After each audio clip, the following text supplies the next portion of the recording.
सोनिया जी, पवन बंसल जी ने इस तरीके से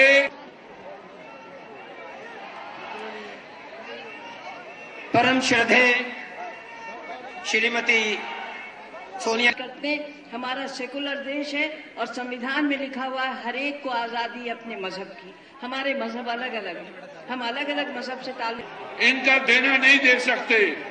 और आपको विश्वास दिलाता हूं कि इस इलेक्शन में हम सरकार देंगे, सोनिया जी देंगी। मैं इन शब्दों के साथ आपसे दरख्वास्त दिल से कर रहे हैं। मैं दरख्वास्त करूंगा परम श्रद्धेय श्रीमती सोनिया गांधी जी से कि वो हमें अपना आशीर्वाद दें। श्रीमती सोनिया गांधी जी सिर्फ एक आधुनिक नागर ही नहीं बल्कि आधुनिक भारत के सपनों का प्रतीक है। जब जवाहरलाल नेहरू ने इसकी कल्पना की थी तब वे सारे भारत के शानदार भविष्य के सपने देख रहे थे। कांग्रेस पार्टी का इतिहास इन सपनों को पूरा करने के संघर्ष का इतिहास है।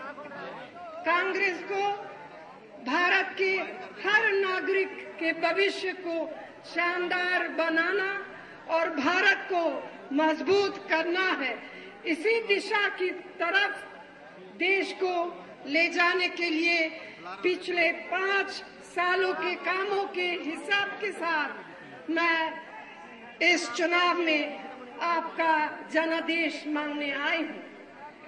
कुछ लोग प्रश्न करते हैं कि इस चुनाव का मुख्य मुद्दा क्या है। इस चुनाव का मुद्दा कम से कम कांग्रेस पार्टी के लिए इस चुनाव का मुद्दा बिल्कुल स्पष्ट है, बिल्कुल साफ है। भारत को मजबूत और विकसित देश बनाना है। जिन लोगों के पास इस मुद्दे पर कहने का कुछ है नहीं, वे जरूर इस बहस को व्यक्तियों ली जाती है, उसके मालिकों खासतौर से किसानों को कई बार उचित मुआवजा वगैरह नहीं मिल पाता है।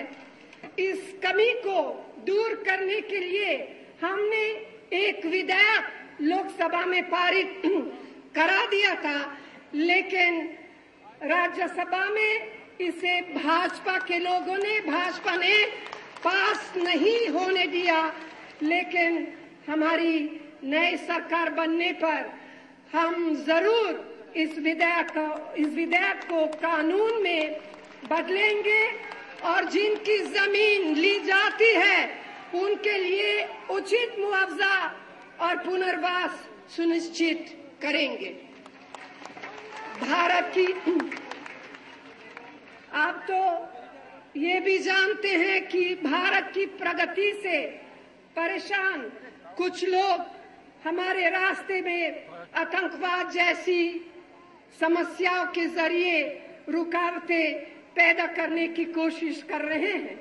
हम हर चुनौती का सख्ती और सूझबूझ के साथ मुकाबला करते हैं और करेंगे। मुंबई पर हुए आतंकवादी हमले के बाद एनडीए बीजेपी सरकार के विपरीत हमारी दृढ़ता और हमारी कूटनीति और प्रयासों के कारण दुनिया के सामने पाकिस्तान को मानना पड़ा, पहली बार मानना पड़ा कि आतंकवादी उनके देश के हैं। तो आपको याद ही होगा कि भाजपा के राज में आतंकवादियों को हमारी जेलों में से निकालकर मेहमान की तरह उनके ठिकाने तक छोड़ा गया है। तो मैं पूछना चाहती हूँ, ये लोग भाजपा के लोग जो इस तरह के गलत इल्जाम हमारे प्रधानमंत्री के ऊपर लगाते हैं, ये किस मुंह से हमारे और प्रधानमंत्री के ऊपर इस तरह की बातें करते हैं? आप जानते हैं कि शुरू से ही फिरकापरस्ती और भेदभाव की राजनीति के साथ कांग्रेस का संघर्ष चल रहा है और हमें इस पर गर्व है। समाज को तोड़ने वाली शक्तियां जब तक कमजोर नहीं होती तब तक हम चैन से नहीं बैठेंगे।